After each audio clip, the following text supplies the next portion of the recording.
is Daily Blast Live. We're talking about what you're talking about. Thrown under the bus. No. Always live, always real, always unpredictable. You with me? Yes, I'm with you. Log on and join our live conversation. I'm in. Tori just won't let it go. No. DBL starts right now. 3, 2. Welcome to Daily Blast Live. It's Tuesday, March 12th. We are live, and we're talking about what you're talking about right now. I'm here with Tori, Bo, Brandon, and I'm Sam. Let's get started. Well, we begin with some shocking news. Felicity Huffman, the former Desperate Housewives star, is allegedly desperate to get her daughter into an elite school. She's been arrested and is in custody after she was indicted, along with dozens of others. The actress allegedly took part in a massive bribery scheme, paying a lot of money to get her kids into elite schools like Yale, Stanford, and USC. Authorities say that Huffman paid $15,000 so that her daughter would be given twice the time to take the SATs and even have her answers corrected by the proctor. Loughlin has also been indicted for allegedly paying $500,000 to have her two daughters labeled as recruited athletes, even though they were not. The FBI reportedly has phone calls with Loughlin and Huffman talking about the scheme with a witness, according to TMZ. And there's an interesting twist. The indictment says most of the students admitted to the schools had no idea what their parents were allegedly doing. This makes my blood boil. Just from the athlete's point of view, the amount of hours, because I know you're a college athlete too, the amount of hours we put in the field and the pool, and then somebody with rich parents can just get that scholarship also because they're rich? Yeah, the NCAA needs to come in here, and they need to bring slap sanctions, especially seeing that USC is there. And I'm a huge Reggie Bush fan. Remember Heisman Trophy winner, national champion winner, when his family got in trouble for taking that money from the boosters? Yep. He's a ghost at USC now, and USC is one of the schools that's implicated in this. I want sanctions to be put on for that. It's bigger than the SATs too. Yeah, so they what gave you her did, 1420. Oh, yeah, she got 400 more points than normal, which is, by the way, we all did better. Anyway, here's the deal with this. There was a businessman that people have been following, and this businessman, if you pay him enough, will either do a coach or an SAT thing you can pay him, and it's all been a sting, and they've all been figuring it out. At one point, Loughlin said her kids were rowers, and USC said, well, are they? And she sent them pictures of them on a row machine. And for any rower out there that's gotten up at the break of dawn, you're yelling at your screen right now. This is unfathomable. Now, just know that William H. Macy is married to Felicity Huffman. He has, for some reason, not been indicted or mentioned. Maybe he had no idea. So that's what we're trying to figure out. How about these students now? What's going to happen to them? Are they going to somehow feel like that they're not qualified anymore? How's that going to impact their self-esteem? Are they going to get kicked out? I don't know. I don't know what will happen to them. I feel bad for them in some ways because if they weren't responsible for this, because it's their parents that are doing it, but it just goes to show you what economic privilege can do. And I think just even aside from the athletic part, which I know both of you were, look, I had to bust my butt to get into Northwestern. And I was told my SAT scores were not good enough. I was told that. And so I had to work my butt off to show other things that I did musically and just say, look, I'm a more well-rounded guy than this. And this is why I don't like standardized tests, to be quite honest with you, because of the loophole in the system that this can be exploited. My mom, who's an educator, as your mom is too, has always said that same thing. So it's crazy to think of Huffman she got arrested and in custody right now. So I know. It's crazy. What a hard image for the children to see too. It's just terrible all around. Completely terrible. Well, today is a special anniversary. The World Wide Web turns 30. Can you believe it? And how many of you remember this sound? That's so anxiety-provoking. You've got mail. That was really good. Google is marking the occasion with this doodle, paying homage to a vintage computer, complete with a CD-ROM drive, clunky keyboard, and an old-school monitor. But it's that modem connection that made all the difference. And it was this man, English software engineer Tim Berners-Lee, who on this date in 1989 wrote a paper that detailed the creation of the World Wide Web, a universally accepted way of accessing the internet. And now 30 years later, the whole world, of course, has changed. But this got us asking, what do you remember about your first experiences with the web? You're laughing. I was such a nerd. Okay, first of all, my AOL name was Have2Dream with a 2 because I had to be a big dreamer. And I also remember AIM, chatting constantly, and in a very unsupervised way of chat rooms. So we grew up, and our childhood was analog, our adulthood was digital. So it was a weird change. But that and a lot of Oregon Trail. And I remember learning it. Do you remember? I remember learning how to type in web addresses. And do you remember having to do like the HTTP? You had to do the entire web address. What I remember is how long it would take things to download. I'd leave and come back 6 hours later and hope a song had downloaded. And then asking your mom and dad to get off the phone. Get off. I remember one time, since we're in this Boston market, my dad was coaching at Boston College, so I was living in Massachusetts, and he tried to be a Patriots coach, and Bill Belichick was calling him to call him, and I didn't know who Bill Belichick was. All I know is I got kicked off of AOL. So I'm like, who is this? And he's like, yeah, this is Bill Belichick for Mike London. I'm like, Dad, some dude named Bill Belichick's on the phone. But I was pissed because I got kicked off. That's my Bill. I love Bill. it so much. DBL Nation, chime in. We want to hear from you on this one. Share with us your most memorable moments. Your screen names. Using www, the World Wide Web. Crazy. Were you Sammy Hustler? I don't remember. I wish I was Sammy Hustler. I never chatted. No. Never. You have a screen name. Well, my email's the same, and I'm not going to say it. I've never changed my email, but I never had a screen name. But I remember my husband told me his ever so not. I'm like, you were so Valley. And he grew up in the Valley of Los Angeles, so Valley. I switched it to tea time, thinking that'd be cool. Not as What was yours? Bodev 4. That was really easy, standard. simple. I don't know why it was 4, though. Nappy Boy 101. I'm back, baby. It's anniversary. Do you guys remember when you get the AOL CDs with 500 free hours? That's what I would do. Oh, yeah. You can extend your time. 100%. Where in the world is Carmen Sandiego? Oh, yeah. All right, Did we just show our age? Yes, we did. We're old. We're officially old. We've got crazy images coming out of New York from one of the largest drug busts in decades. So let's get right to Kelly Schubert. She has the news at the moment. Kelly. Sam, authorities at the Port of New York and New Jersey just seized millions of dollars worth of cocaine. Take a look. The drugs were discovered when authorities noticed something was off with the shipping container doors. That's when they opened it up to find this: 60 packages of white powder that tested positive for cocaine. Authorities say the 3,200 pounds of cocaine came in from Colombia, and it's worth a street value of $77 million. That makes it the biggest drug bust at this port since 1994. Sam? Thank you, Kelly. So does this change your mind about the wall, seeing the drug bust coming in through the ports? No, I mean, I know they largely do come through the ports. That's the whole thing. You can't ship that much stuff across the border. But I think the point of the wall is to force it at ports of entry so we can seize it better. You know, I think it's a complex situation. It's not just about drugs. It's about unaccompanied minors. It's about trafficking. There's so many things. We don't have to have an immigration discussion. But I think it is showing we are getting good, because it was a pen, a faulty pen they thought looked funny, and that's why they were able to seize it. Yeah, good on them. Yeah, Mazel tov. pretty sharp. Tori, I love you. You get a mazel tov for a drug bust? Yeah, you get a mazel tov for a drug bust. I didn't know. Sure I thought it was when you get married. It's I'm for sorry. I'm doing your voice. Okay, let's move on. Okay. All right. Who doesn't love a flying baby elephant? Well, a bunch of A-list stars and their kids turned out to celebrate the premiere of Disney's new live-action remake of Dumbo. Angelina Jolie and 4 of her kids walked the red carpet, including Zahara, Shiloh, and the twins, Vivian and Knox. Look how old they are. Angelina wore a white sleeveless gown that showed off her impressive collection of back tattoos, which I love. Also on hand was Helen Mirren, who wore a pale gray dress and patterned jacket. And check this out. Mirren nearly fell over trying out this carnival sledgehammer game, but looks like she did pretty well, all things considered, though, right? That's a big hammer. I love her. Yes, girl. Are you excited to see the movie? Are you going to watch it? It looks incredible.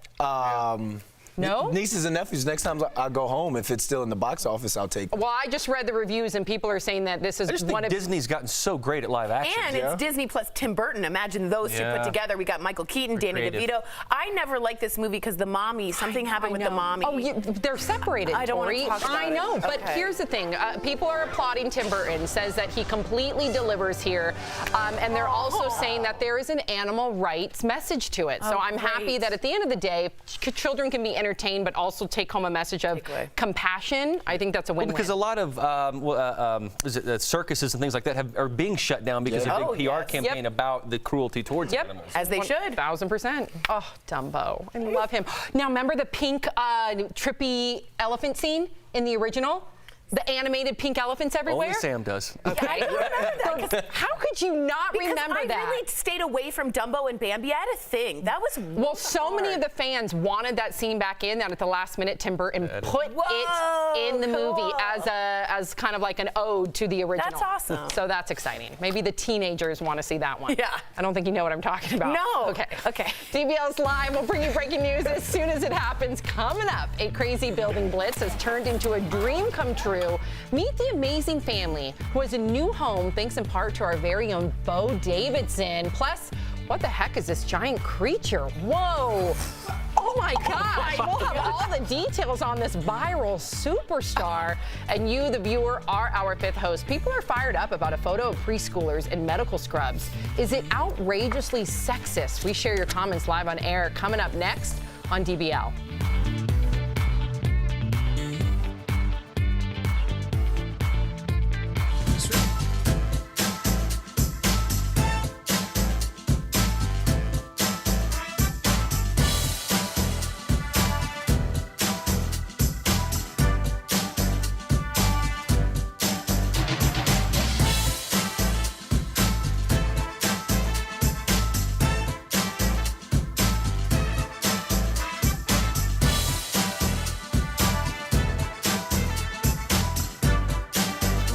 So, big breaking stories about Felicity Huffman Kelly, and is there a number of way for her to different communicate to you guys? privileged people, shall we say, economically, are getting in their kids into great schools like USC, Stanford, places like that. I Yale, mean, by if you want, doctoring maybe just SAT so it results makes by sense, saying that 'cause- their children were a member of rowing crew and they weren't. Yeah. Okay. This is Okay, a big sounds good, deal. honey. This is a big bust, and we may be seeing celebrities do some hard time for this. Celebrities, I think I we're going to see the agree. NCAA slap sanctions Oh, they because a have lot to of clear coaches Kelly. are Yeah. involved. They have to A clear lot it. of coaches Okay. have to be complicit in this. Yeah, Because for it's more them to go yeah. to the admissions This is and a be like, deep. hey. This is a deep probe. Yeah, that they're gonna find. My father is a head football coach at the University of William & Mary. So when we say we got Bo Davidson and we're recruiting Bo Davidson, we bring his SAT scores, all his GPA, his grades to admissions, and then we fight to get him in. So if there's a fake Bo Davidson, and I'm getting paid to bring fake Bo Davidson to the admissions process to kind of push that in, that's just not fair. It's not fair at all. No, wait, I wanted to say something. Someone's name was Punk Princess 88. Punk Princess. I want to ask this though: if they faked being on crew, and then they had to do it, and they sucked. No, they didn't have to do it. They could get in as athletes and As not a have to pay as walk-on, much. Yeah, but As a wouldn't they walk-on be and on the team? No. They literally got in as athletes and then there's no... They just didn't have to do anything after. You don't show up to You just walk don't on show up. tryouts Oh, or something. so it gets they them in, find but a they don't little- actually have On to a participate rowing in it. machine, you weren't even on the water. weren't even Loughlin. Well, okay, but I got to hold the colleges accountable too. What? Oh, it's dummy this, in the whoever admissions is this allowed that to businessman happen? is bribing the admissions. It's Oh, going they're all the way to bribing the them too. admissions. Yeah. You feel me? Yeah. Yeah, this one guy in California is doing all of it. Shit. So we got to find this guy. Oh, they.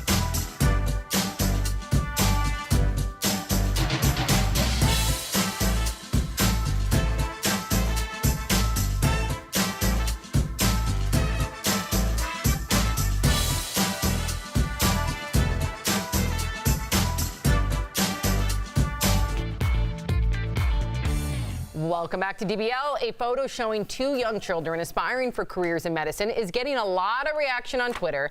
Medical Shots is a health-related Twitter account that posted this picture of a little girl wearing pink scrubs that says nurse in training, with a little boy holding her hand in green scrubs that says doctor in training. And the internet is on fire with comments. Some say the image is cute, while others say it is sexist. So DBL Nation, we want to hear from you. What do you think about that image? People have been talking about this a lot on social media, so let's get to these comments. Dana from Facebook says, this picture is adorable. Forget all the negative people. Some people just have to have something to complain about. Yeah. I don't know, I almost back that up. But I look at that. When I looked at it, I didn't have a problem with it at first. But after the last couple of years and how progressive this women's movement has been, me being an uncle, if my little nieces if she came to me and was like, hey, I want to be a nurse, no problem with it. But if she said she wanted to be a doctor, I'd get her the doctor shirt and go on with it. So I think we need to be a little bit more progressive and a little bit more aware of what we're putting and showing our kids. Ryan from Facebook says this photo would have been great in 1950, but today this image unfortunately promotes stereotypes that we're trying to overcome. Yeah, I was once at a Target and they had a NASA shirt for little boys and Hello Kitty for little girls, and I snuck some of the NASA shirts into the Good for girls you. section. Well, someone else had told me to do it. But what this is, if you think we're just being negative, as a girl and a woman, when you see this, it's immediate. It's the first thing you see. And what it is it stops your potential. It tells girls, don't try to get higher than a nurse. I know this little girl isn't going to read it and think, I can't be a doctor. But it's an ongoing, repetitive image that I can't get to be here because as a girl, I stop here. Does that make sense? Yeah. Yep. Craig from Facebook says maybe the little girl wants to be a nurse and the little boy wants to be a doctor. Why must people find something to be offended by all the time? Newsflash, life is not about your feelings, Buttercup. Buttercup. Craig, I think you hit the nail on the head. You know, this is where I would disagree with you, Tori. I see what you're saying, but at the same time, I don't think it's reinforcing a norm. For instance, you have Grey's Anatomy. There's so many things out there now that maybe the girl did want to be a nurse. Maybe she doesn't want to be a nurse at all. Maybe she wants to be an astronaut. Right, but Grey's Anatomy isn't for children. I mean, those are little kids' shirts. But I don't think the notion of the picture is to say you must be this. Here's the thing. It's just reflective of society. I think it's an adorable photo. I see where you're coming from. I agree. But then on the flip side, I tend to agree with Tori and Brandon here because it does reinforce these gender stereotypes that to me are negative. Every time I watch Five Little Monkeys jumping on the bed with my daughter, you know, Mama called the doctor and the doctor said they show a male doctor. I haven't seen one that has a female doctor yet. So hey, if this little girl wants to be a nurse, more power to her. You know, I just want to make sure that we don't reinforce these negative gender stereotypes. I just don't know if it's that reinforcing. I'm thinking if a little girl saw that and said, oh, Mommy, that's cute that girl's going to be a nurse. And then Sam, you as the parent could say, well, would you want to be a doctor too? But I just think it's I wonder if that shirt was in a girl size for a girl in pink that said doctor in training. That's they should what have I them want available to all. Exactly. I just don't know if they're trying to say that the caption was, isn't this cute, not let's reinforce a norm. I'm happy we're having the conversation. At the end of the day, I see both sides, but the fact that we're talking about it is great. Let's get Chanel really quick in from YouTube. She says, how great would this would have been if the roles were switched? Now that would be worth posting. I think that's great too, because I think males unfortunately face discrimination if they are nurses. Look what in that one movie with Meet the Fockers. Meet the Fockers. You know, that's not cool either. No. So again, your brother-in-law a cool nurse? But think about this. Would that not be reinforcing a norm there too as well? Oh, if I'm male and nurse, now I've got to be what? Maybe I'm not straight? Because I just think that stereotype I think that's a slippery slope. Right, but that stereotype hasn't been reinforced for decades and decades and decades and decades. Exactly. Yeah. There's historical context. But we're talking about it. Yeah, we are. Yeah. We're in discussion. As you hold your breath. Britney Spears lovers might have to wait to see her live as she takes time off to take care of her family. But a new show is ready to bring her songs to you. So let's get to Raquel Villanueva. She has those details. Well, Sam, get ready to hear all your favorite Britney Spears hits. The musical Once Upon a One More Time is making its pre-Broadway debut. It's not so much about her life, but more a take on classic princesses like Cinderella and Snow White, except this time they're saying, oops, I did it again, and sharing an empowering message for women. The show is heading to Chicago first, replacing Michael Jackson's musical, which was recently canceled. Performances start in October. Wow. Thank you, Raquel. Interesting. Whew. And up next on DBL, they're building a new life in the U.S. Our own Bo Davidson helps make an American dream come true for one amazing family. You gotta see it. That's coming up next.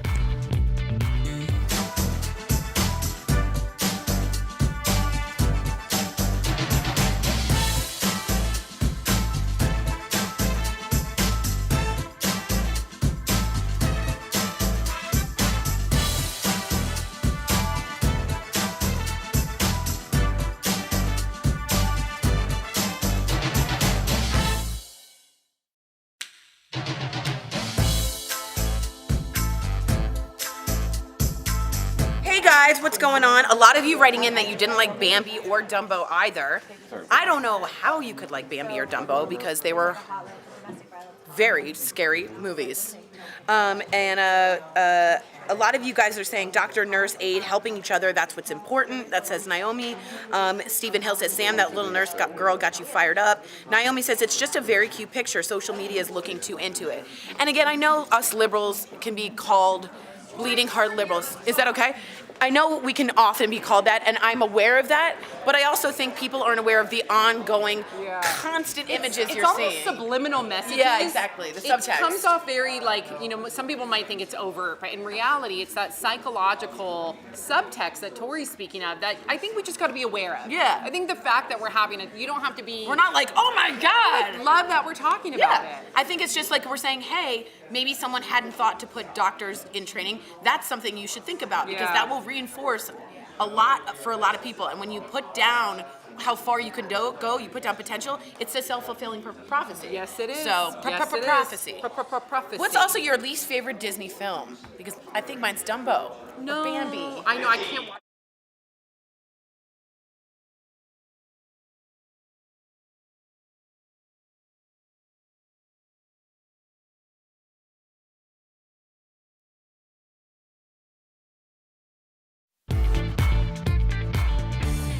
Welcome back to DBL. Owning your own home. It's the American dream. But for some, it's a dream that may never be a reality. That's where Habitat for Humanity can help. The organization has helped more than 22 million people build or improve the place they call home. Last year, I helped build one of those homes, and earlier this month, I saw this story come full circle. Hey guys, I'm so excited to be checking out this Habitat for Humanity home that I helped build about 8 months ago. And the best part about it, I get to meet the family inside. Let's go check it out. Hi there, Bo Davidson. Hello. What's your name? I'm David. David, great to meet you. Nice David, to meet you too. I'm a bit in awe right now. I'm looking at your home, and 8 months ago, I was right here sitting on this same slab of concrete, except I was hammering some nails. I was lifting this frame up above your porch here. This is a beautiful home. I mean, how does it feel to be in this home now? I'm so excited to be here. Yeah. Because this is my first home to get in America. My home in Congo was burned by rebels. Burned. Yeah, and then my dad was killed by rebels. That's why I left my country. I lost everything in my country. Now that you have your own home, would you say that you have achieved your version of the American dream? Yes, already. This is my first dream I achieved. And then I want to achieve another dream for my education, to go to school, to become medical interpreter. Medical interpreter. Yes. Did you help build this house? Yes, I did. 200 hours. 200 hours? Yes. It's a lot. It's beautiful. I did everything. And you also have to work on your neighbors' homes too. Is that correct? Yes. Through Habitat for I Humanity? work for all this house. Whole street? Yes. How soon do you expect to move in? Very soon, after 3 weeks, I have to move in. So, Yes. David, thank you so much for taking the time with us. And, you know, I'm really inspired by your story. And I got to tell you, I'm so proud to have been a part of this home, knowing that you are the homeowner. And I wonder if you would do me the service of showing me around your home. Okay, I can show you. Let's do it. Thank you. Thanks. Let's take a look.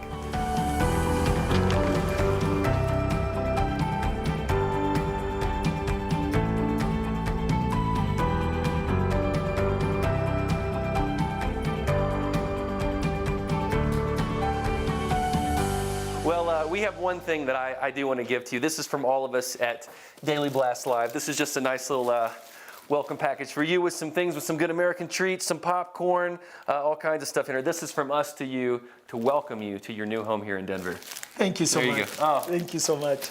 Give me a hug, David. Thank you. David is incredible. To learn more about how you can help families like David's, visit www.habitatmetrodenver.org. We will be right back. George Lopez, welcome to DBL. You are currently traveling with your stand-up special, The Wall, which tackles some of the most important social issues that face our country. Why do you think it's important for our country to take a comedic look at these controversial issues? Sometimes the best messages are delivered with humor, and at a time where there's so many people who are disenfranchised, the one thing that we share when we don't even share the same beliefs is that we all have the ability to laugh. Amen. And I have to acknowledge the elephant, or should I say the dog in the room. I hear her name is Mama, Little Mama. Is that Little Mama on your pillow there, George? Yeah, this is my rescue mama. I've had mama about 5 years. Yay! Good for you, George. Oh, little mama. Look at her, so resilient. Let's talk about the world's most amazing dog. It's giving pups from across the world a chance to compete paw to paw and fetch, am I right about this, $100,000? So please tell us about the competition and how we can sign up our furry friends for the show. Yeah, $100,000 grand prize.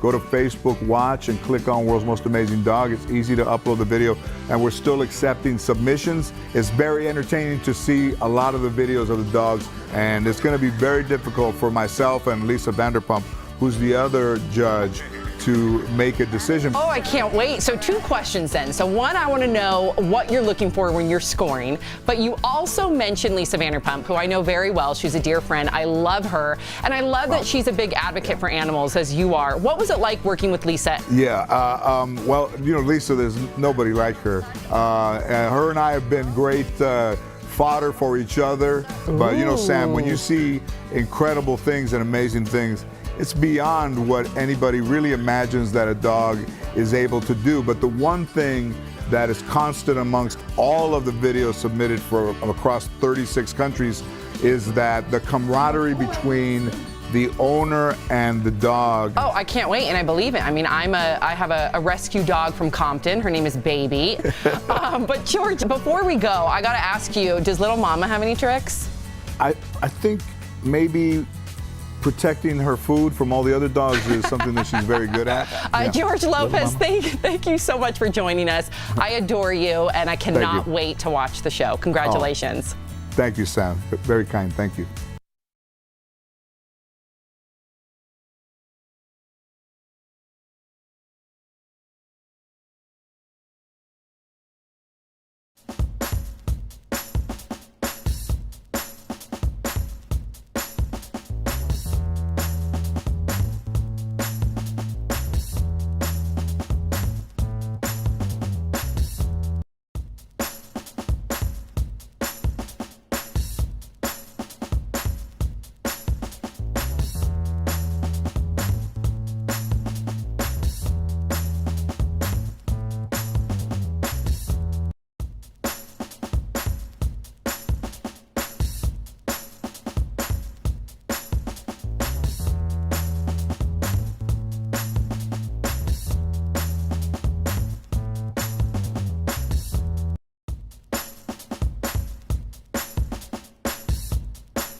Welcome back to DBL. You have to see this dog that's gone viral. Meet Yuki. Not your typical canine. He's a massive 12-year-old gray wolf. He was saved from a kill shelter at 8 months old by Shy Wolf Sanctuary in Naples, Florida. And after a volunteer posted images of him online, he has become a viral sensation. Yuki appears to look twice her size, but the volunteer says it's just his fat angle. We all have one.